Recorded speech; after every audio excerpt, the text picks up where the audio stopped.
तुम्ही पण संगमेश्वर तालुक्यामधून आहात तर तुम्हाला हे मंदिर माहीतच असेल. जर नसेल माहिती तर आत्ताच ही रील सेव्ह करा. मी बोलत आहे कोकणातील शृंगारपूर येथील प्रसिद्ध जागृत शक्तिपीठ म्हणून ओळखले जाणारे भैरी भवानी मंदिराबद्दल. येथे यंदाचा वैशाख पौर्णिमा उत्सव मोठ्या भक्तिभावात साजरा झाला.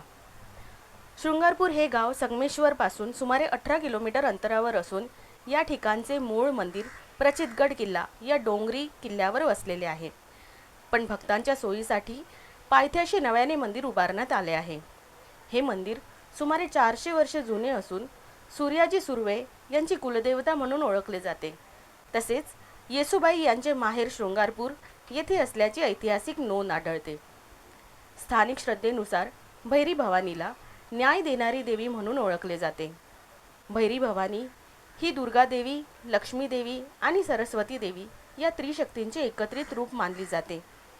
कोकणातील प्रमुख शक्तिपीठांपैकी एक म्हणून या मंदिराची ओळख असून संगमेश्वर परिसरातील अनेक कुटुंबांची ही कुलदेवता आहे. या मंदिराचे वैशिष्ट्य म्हणजे प्रचितगडावर असलेले मूळ मंदिर हे दुर्गम आणि निसर्गरम्य परिसरात आहे. दरवर्षीप्रमाणे यंदाही वैशाख शुक्ल चतुर्दशी व पौर्णिमेला म्हणजे दिनांक 30 एप्रिल व 1 मे 2026 रोजी विविध धार्मिक कार्यक्रमांचे आयोजन करण्यात आले होते. त्यावेळची ही काही चित्रे. यावर्षी देखील मोठ्या संख्येने भाविक उपस्थित होते आणि त्यासाठी येथील मंदिर प्रशासनाने देखील सर्व तयारी करून ती पूर्ण श्रद्धेने पार पाडली. तर तुम्ही देखील या मंदिराला आवर्जून भेट द्या.